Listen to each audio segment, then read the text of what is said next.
What is your favorite narrative-driven VR game?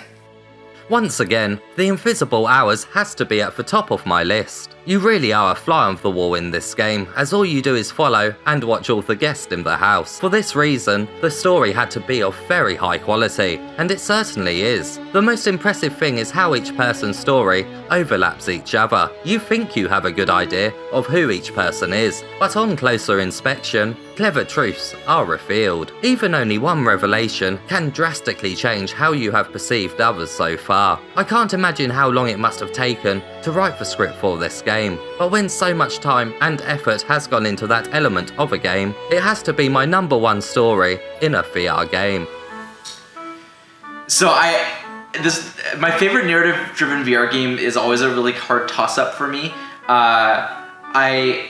My first instinct is always to say The Invisible Hours. That game was an incredible display of writing and narrative the entire way through. It's this big, long, takes place, I can't remember if it takes place over a single night or if it's over multiple nights. But it's basically interactive theater. So there's an entire story going on with a bunch of different characters, and they're all around this mansion, and they all have their own little storylines that they take, and they go to different parts of the mansion, and you can, more or less watch one at a time, right? You can go and follow that character's story, or you follow this character's story, and then you follow both these characters' stories as they intertwine, and there's just so many ongoing stories simultaneously, and you're wandering around this mansion, watching these stories, connecting the pieces together in your head.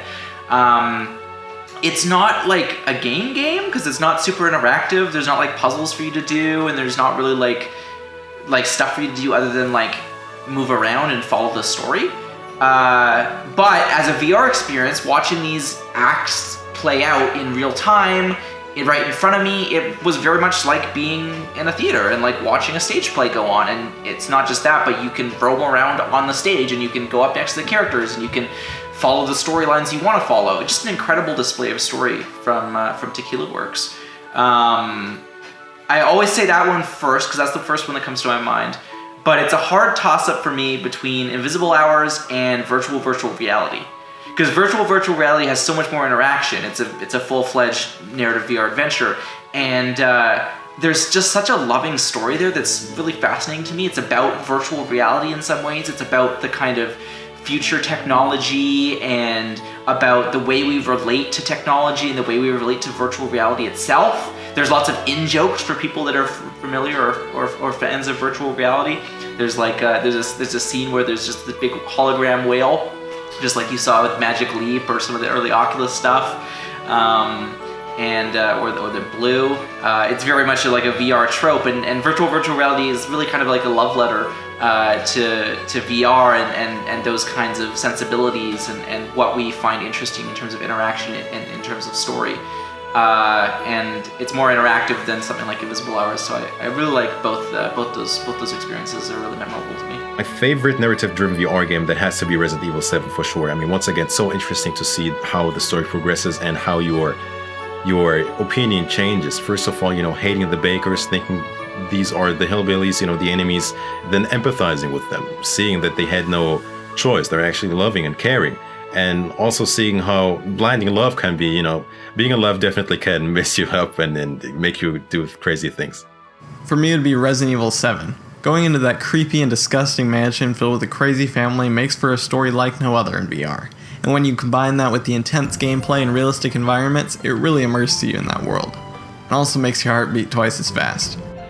As much as I love Moss, also, I want to shine the spotlight on Ghost Giant, because Ghost Giant has so much going on for itself. When I first started playing it, I was like, okay, this is fun, this is cool. I like this little universe that I'm in. I like helping, the people do their thing, and okay, here's someone, and they're talking about their sick mom and all that. But the more you play along in the story, and the more you find out kind of the truth about the mom, and that's when you're just like, the reality hits you, and it's just like, it's just this uppercut right to your soul when you're like, oh, it's like, wow. It really sucked you in, and now you're there, and now this is what you're dealing with. So I have to give it up to Ghost Giant for sure on that one. My favorite narrative-driven VR game has to be Lone Echo. It blew me away. both the mechanics and interactions, the hands and how they IK to surfaces is just mind-blowing, but also how they introduce story and use VR elements in the spatial relation, I think is really, really well done. Okay, what is my favourite narrative-driven VR game? I'm going to be controversial here and say I haven't got one yet. I think the best is yet to come, and I need to sort of save that slot for something really special. It's, hopefully it's a Maze Theory game, but we'll see. But yeah, there's some good stuff out there, but I don't think anything yet is the total perfect thing. My favorite narrative-driven VR game is probably a game that's not really known for its narrative first and foremost, but I really believe it does a great job of using the environment and the different enemies to put you on the location and have you believe that you're actually there and then that you have to leave this place. And it's a game called Dread Halls, which up to this date is still the scariest game I've ever played in my life.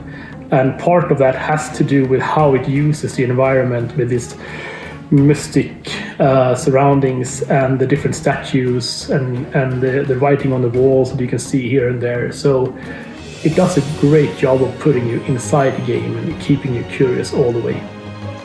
Well, I'm tempted to say the Vader Immortal series.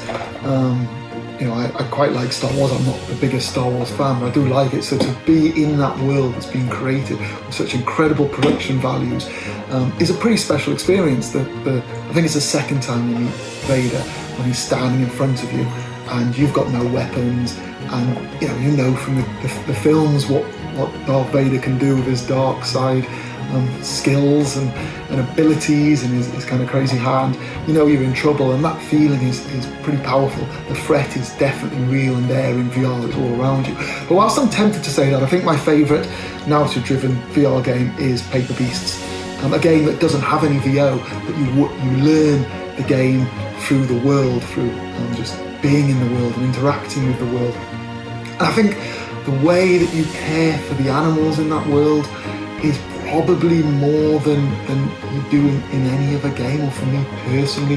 That feeling when you see the matriarchal deer, I think it's kind of a deer, the big huge matriarchal deer, after the storm, and you see her brood and they've survived the storm, and you're like, yes, get in, they survived, they didn't die. And later on, spoiler alert, but later on when you help her, when she's in a bit of trouble, the feeling that you have to think, yes, she helped me early on and now I've helped her. It's a really, really nice feeling. And therefore I think, Paper Beasts is probably my favourite narrative-driven VR game.